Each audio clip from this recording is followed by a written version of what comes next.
Kenapa satu bungkus Indomie bisa terasa lebih emosional daripada makanan yang jauh lebih mahal? Secara logika, ini cuma mie instan, murah, cepat, dan praktis.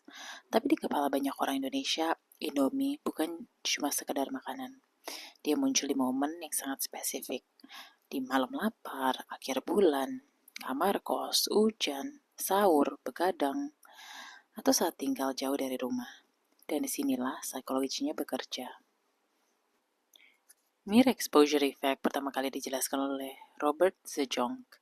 Intinya, paparan berulang terhadap suatu objek dapat membuat orang memiliki sikap yang lebih positif terhadap objek tersebut, bahkan tanpa alasan yang benar-benar rasional.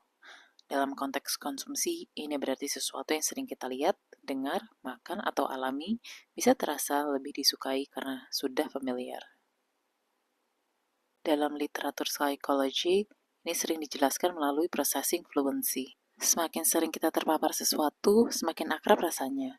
Sesuatu yang sering muncul terasa lebih ringan diproses, lebih dikenal, dan akhirnya lebih nyaman bagi kita. Indomie sering hadir saat kita butuh rasa aman. Uang menipis, badan capek, malas keluar. Atau hanya saat butuh sesuatu yang cepat, hangat, dan pasti enak. Lama-lama, otak nggak hanya mengingat rasanya, tapi mengingat situasinya. Itulah kenapa Indomie bisa terasa seperti pulang. Data World Instant Noodle Association menunjukkan Indonesia mengkonsumsi sekitar 14,7 miliar porsi mie instan pada 2025.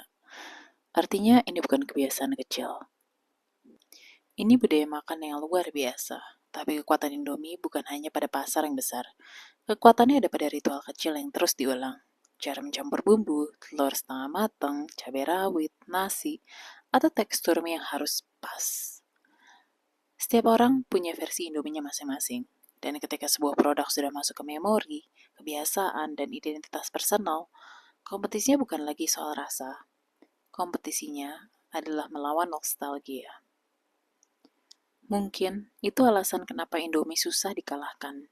Karena yang kita beli bukan cuma mie instan. Kita membeli rasa familiar yang udah lama ada di kepala kita. Kadang, brand yang paling kuat bukan yang paling mahal, tapi yang paling sering hadir di momen kecil hidup kita.